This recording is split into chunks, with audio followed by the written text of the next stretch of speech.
Hey, you guys. Today is August 17th. It is Monday night. And for the first time in a long time, I am super fired up about my podcast.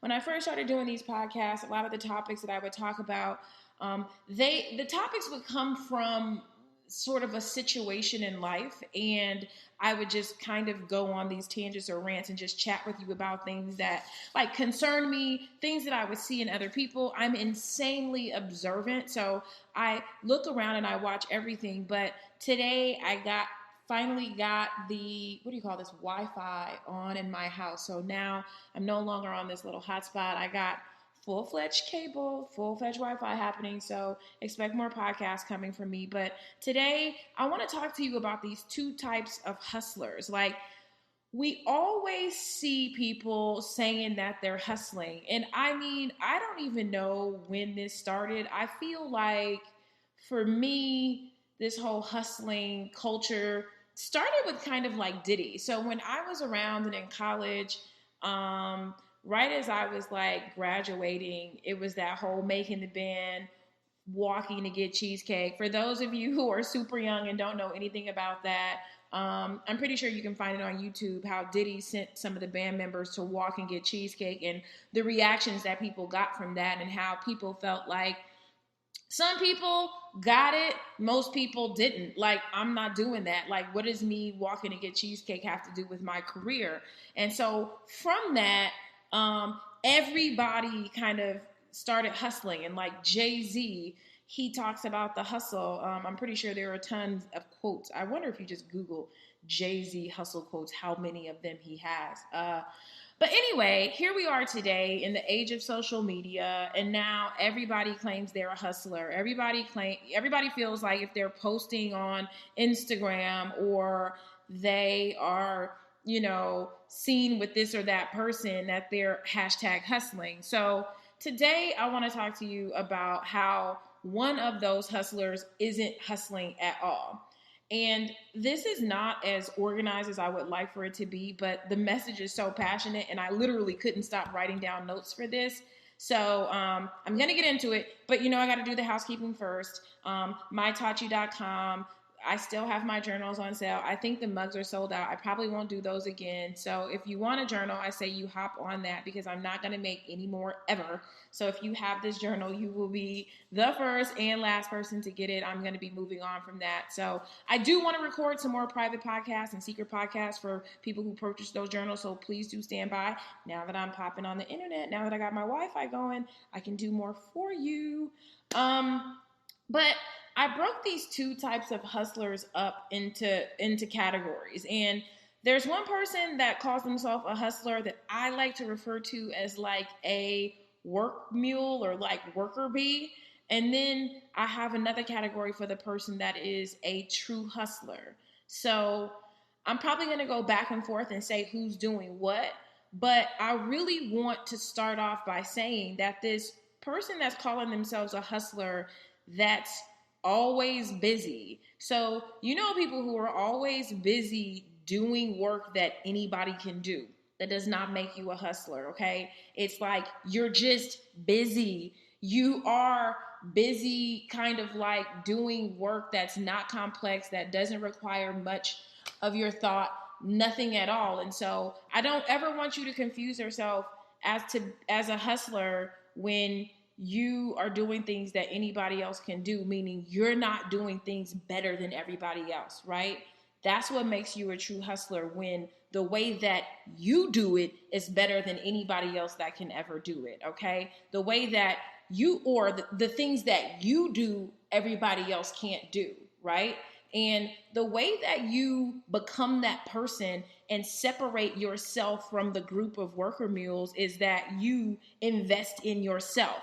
A real hustler invests in themselves. What do? They take classes outside. Once you graduate, whatever you went, high school, college, if you've not taken it upon yourself to attempt to learn something new, you're not a hustler. And what does that mean? That can be anything. Like, I remember I've taken sign language classes, right? Like, I don't know. I've always been insanely curious and felt like I should always be learning. And so sometimes in the summer, when I wasn't as professionally busy as I am now, I took an American Sign Language class, which was really amazing. And I still know a few things. It's been a while, but I still know some of these things. I also took a drawing class.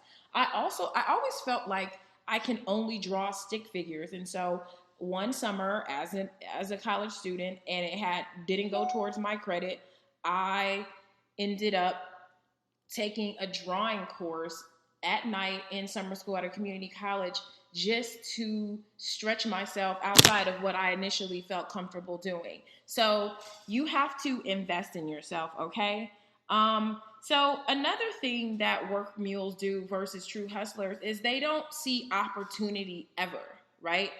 They don't see opportunity ever, and they also don't see opportunity like even in what is perceived as negative moments. So a lot of times entrepreneurs build things out of like negativity or low moments are how some of the best businesses are made. Like J.K. Rowling of Harry Potter, I think her quote is like, rock bottom is the foundation in which I found myself or built my business. I have to look it up, but you get what I'm saying, is that a lot of times your lowest moment is the place where the opportunity is richest. And I feel like faux hustlers is probably what I should call them. They see a dark moment or they look at something and they're just completely beat up. They don't even know how to see the opportunity in things, you know. They don't realize, like, sometimes if you're a faux hustler, you look at titles, you look at where you are in a company, not realizing that this may be the richest opportunity ever. I tell people all the time, being someone's personal assistant, being someone's assistant, being with someone who is successful all the time, even if you are carrying your bags, is a rich opportunity. But if you got that mindset, like, you know, you're faux hustling and you thinking that is the look is what's most important, you're focused on how you look to other people, you're missing out on a really grand opportunity to learn. And so that takes me to another thing that I think a true hustler does. A true hustler is willing to outwork and outlearn every other person. So if you know that you're not willing to outwork your peers, and what does that mean? That means going above and beyond even when you're not getting paid to go above and beyond. That means going the extra mile even when you're not getting paid to go the extra mile. That person is poised to become successful. And if you're that person that the clock strikes and you're like, I'll just finish this tomorrow, you're already packing up your bag 30 minutes before it's time to go, please don't call yourself a hustler. Please don't do that, because you're not. You know, you have to know that. Another thing that I feel like a work mule is, or a faux hustler, is somebody who connects with the wrong people. So every now and then I'll go out and I speak at various events, and I'll have people who will just come up to me. I'll do a talk, and so they'll know who I am within the company, and they'll just come up to me and ask me for my business card, right? And I don't always give it out, because I'm like, you think that knowing me is of some benefit to you. And it probably isn't, you know? It's like, I've had people ask me and don't even introduce themselves. So understand that every single successful person may not be a person that you necessarily need in your network. I know that sounds crazy, but you may not need them. Or you may need their assistant, or you may need someone else within their organization to assist you. So when you're out and you're going to events and you're quote unquote networking, maybe the conversation is to go up to that person and say, hi, I really enjoyed your talk. Who within your organization would be the best person to speak to for X? You know, it's like, you've got to be more calculated with what you're doing. Just trying to connect with people for no reason other than the fact that they're successful is just a waste of your time. It really is. I meet super successful people all the time. I'm in the room with so many different people all the time, but I may not necessarily need them for my business. You know, I may need the person that's putting the chairs down more than I need the CEO of this company because of what I'm trying to do. I may need the AV guy, the guy who's doing the actual presentations and working the lights and working the sound. I may need to know him more than so-and-so CEO, right? So it's like, take your eyes off of the quote unquote star and go for what you need, right? And so you have to be more aware of that, more aware of what you need. Another thing that I feel like faux hustlers do is they don't take advantage of who they're associated with. So they don't take advantage of their relationships, or they don't know how to take advantage of their relationships. So you got so many people in this age of social media, they just want to be seen with people because in some ways there's some social currency in being seen with someone, but I'd rather know you for real, and be able to call you and talk to you for real, than have you take a picture with me on Instagram, right? And so I think so many times, so many people faux hustling, just trying to be seen with a person rather than really attempting to get to know them. And if you don't know how to do that, there's several books on how to build and start relationships in business. There are thousands. There has to be. So you have to do that. If you don't know how to start a conversation, if you don't know how to attempt to build, and everybody's not going to want to be associated with you or be your friend. I always say the best way to get people to listen to you is to be dope. If what you're doing is so amazing, people will give you their time. But nobody's going to give their time to somebody who hasn't proven themselves or isn't currently proving themselves, right? So you want to know people, you want to be connected with people, be dope. And how are you dope? When you're a true hustler that is asking lots of good questions. I think so often people are so afraid to ask good questions. If you don't know what you're doing, you need to say that. Do not misunderstand. And I hate that word, misunderstand. I hate when people be like, I misunderstood. It's like, you didn't know. You did not misunderstand. You did not know. And if you do not know, the best thing that you can do for everybody is to say that you don't know. And there's a way that you can say it that's really cute. I do it all the time. I don't know everything. I can't know everything, but I'm also not afraid to say that I don't. And so sometimes I'll do this. I'll go, hey, so-and-so. Let's just say Ashley, because I think Ashley just retweeted me. Hey, Ashley. I just want to make sure that you and I are both on the same page. Can we hop on a quick phone call so that I can chat with you about that? Now, did you notice that I didn't send an email and I didn't send a text? Because when you send an email and you send a text when you don't know, all you're doing is further complicating it. If you don't know it right now, what makes you think you're going to know it in an email or a text?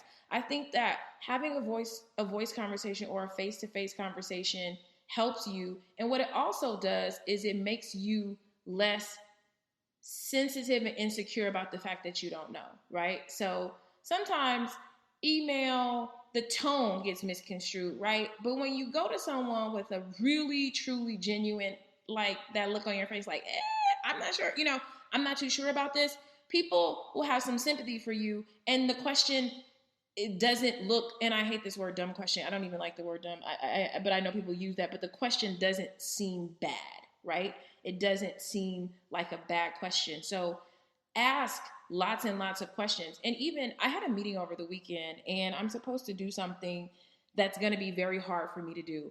And knowing myself, I know that I'm not going to be able to get it right the first 5 times that I attempt it because it's a foreign concept to me. I know that I can do it, but it's going to stretch me. And so I had no problem putting out that disclaimer. I'm like, hey, I'm going to do this, but I want you to know that it's probably going to take me 12 stabs to get it right. People have so much respect for that. It's just like, you have to, and I may not even need 12 stabs. I may get it right in the second or third stab, or I might need 24 stabs. But the bottom line is that I'm going to do it. The other bottom line is that I'm also aware of the fact that this is new to me. And so there's no reason at all for me to be insecure about something that I am not familiar with. And that's what you have to remember and keep in mind. If you are not familiar with it, you don't need to be sensitive or insecure about it. Okay? So please stop doing that. So many people do that, and they're afraid to ask questions. They feel like they should know. Why should you know? I remember my first job, full-time job out of college. I got this job in this department, and it was like all rock music. And I'll just be completely honest with you, I did not listen to rock music at the time. I listen to some of it now, but I was completely clueless. And I called my dad after a meeting that we had, and I remember sitting in this meeting feeling like everybody was speaking like Chinese because I didn't have a clue. And I was so worried that I wasn't going to be able to work there, that I was going to get found out, that everybody was going to think that I wasn't who I said I was, that I wasn't really that smart. And my dad said something to me, and it stuck with me forever. He was like, Myleik, every single person in that room has been you before. So nobody was born with the book of knowledge. Every single person sat in a room being the person that didn't know. Okay? So you have to know that. Even if it's your boss, even if it's somebody who seems like they're all knowing, every single person was you one day. Okay? Look at me getting all passionate. I told you this was something I was so passionate about. Let's see what else I have. Another person who is a faux hustler is somebody who doesn't know when it's time to move on. I do not know why that just bothers me so much when people don't know when it's time to move on. It's almost just like I used to work in the music industry, and I started out working online. And I remember when file sharing started, Napster and all of that. And I remember like the music industry trying to fight something. Like you can't fight free music. You know, it's like I feel that way about things. It's like there are some things that you just can't fight. And why sink on the boat when you can jump off and you still have time to swim? So, know when it's time to move on. Know when it's time to pivot. And I say this all the time, and I'm literally having this conversation with myself because I'm going to have to make a hard decision. A hard decision is not the wrong decision. Just because it's hard to make doesn't make it wrong. And I always say that even if it's wrong, you learn from it. And you have a right to change your mind, but do not sit around not deciding. Do not stay sitting there because it's hard. Finally, I think that a work mule or a faux hustler is somebody who's always focused on money. It's all about the money for them. Everything is about how much they're making. Now, some people will confuse this because real hustlers make real money. And it seems, and the way that they're focused on money is different. It's like, a real hustler is able to see the opportunity, so they understand that opportunity may not equal dollars up front. Opportunity may equal dollars in several years. Like I've had someone who's worked with me for maybe 5 years now. And when she started off, she only made like $100 a week because that's all I could afford to pay her. And over time, that number has increased significantly, and it will continue to increase as more opportunities arise for the both of us, because this person, a real hustler, understands that opportunity arises. So I want you to know that you have to be disciplined. If you're going to be a true hustler, you have to be disciplined. You might have to take a low paying or unpaid job to learn because you are investing in yourself, right? So do not be so focused on money. I want you to be willing to fall and willing to fail. I believe that those are the places that are rich in opportunity. Sometimes in your lowest moment is when the best comes from you. So, and final thing is that a true hustler knows when to say no. Okay. I want you to practice that. I want you to say no. I want you, if you're listening to this in the car, I want you to say no right now. I'll wait. Thank you. I want you to say it one more time. I'll wait. You have to learn to say no, okay? That is something that you must practice. It's something that I want you to do. If you want to just practice anytime, you can tweet me anytime and say no, okay? I want you to get used to saying that, because that's what's going to separate you from being a faux hustler versus a real hustler. So that is it for me. I always thank you guys for rocking with me. I always have so much fun chatting with you, and I will be back soon now that I got the Wi-Fi going. Talk to you later, guys.